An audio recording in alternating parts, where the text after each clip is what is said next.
ଖୋର୍ଦ୍ଧା ଜିଲ୍ଲା ଅନ୍ତର୍ଗତ ଟାଙ୍ଗୀ ସଦର ମହକୁମାରେ ଥିବା ଜଗନ୍ନାଥ ମନ୍ଦିରର ବାର୍ଷିକ ଉତ୍ସବ ଅନୁଷ୍ଠିତ ହୋଇଯାଇଛି। ବିଦ୍ୱାନ ପଣ୍ଡିତମାନେ ଏଥିରେ ସାମିଲ ହୋଇ ରୀତିନୀତି ଅନୁସାରେ ଯଜ୍ଞୋତ୍ସବ ଓ ପୂଜାର୍ଚ୍ଚନା କରିଥିଲେ। ଏକ ଆଧ୍ୟାତ୍ମିକ ପରିବେଶରେ ଆୟୋଜିତ ଏହି କାର୍ଯ୍ୟକ୍ରମରେ ବହୁ ସାଧୁ ସନ୍ଥଙ୍କ ସମେତ ଜଗନ୍ନାଥ ପ୍ରେମୀ ଭକ୍ତ ଶ୍ରଦ୍ଧାଳୁ ଓ ବିଭିନ୍ନ ମଠର ମହନ୍ତମାନେ ମଧ୍ୟ ସାମିଲ ହୋଇଥିଲେ।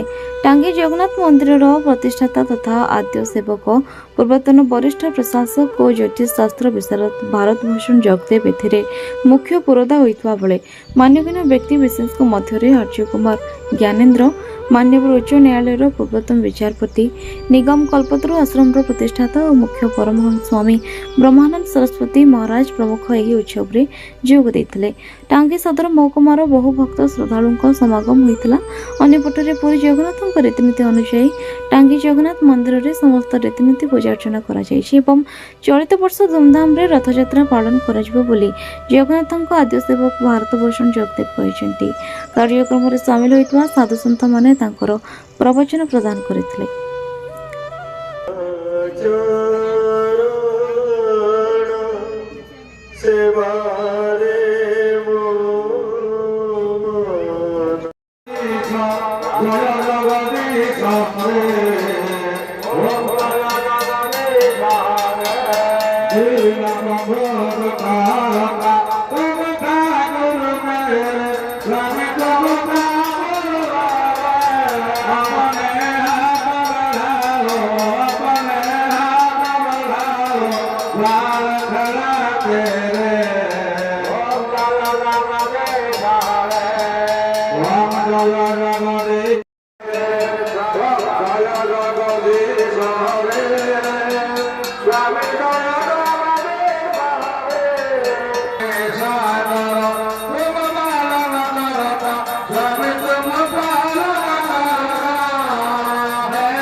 प्रस्ताव गुरुत्व हम खोलिया तेणु से बंधु मान समस्त अनुरोध कर बसतु मुखर जगन्नाथ संस्कृति प्रतिष्ठाता मुख्य ब्रह्मानंद सरस्वती महाराज जे आजीवन ब्रह्मचारी एवं भुवनेश्वर गोटे बड़ आश्रम अच्छी से आपणकर विभिन्न ये जो आजिकल जो अवस्था है जगन्नाथ संस्कृति कि बचब एवं लोक मान धर्म कम के आगे से प्रचार प्रसार कर आम बहुत आनंदित आम टांगी बाबा आलोका आश्रम विशिष्ट व्यक्ति से कहे तेणु जगन्नाथ संस्कृति बचब तेणु ओडिया भाषा आम अस्मिता जगन्नाथ आम जिते जहाँ कले जगन्नाथ आमको कौन त्राही ना जिते जहाँ कर्म करूँ जहाँ करूँ जदि मुख्य प्राप्ति अच्छी जगन्नाथ निकट में आशीर्वाद दिंतु एवं प्रणाहत हो जाती तार जिते पाप कर समुक्ति पाइबे।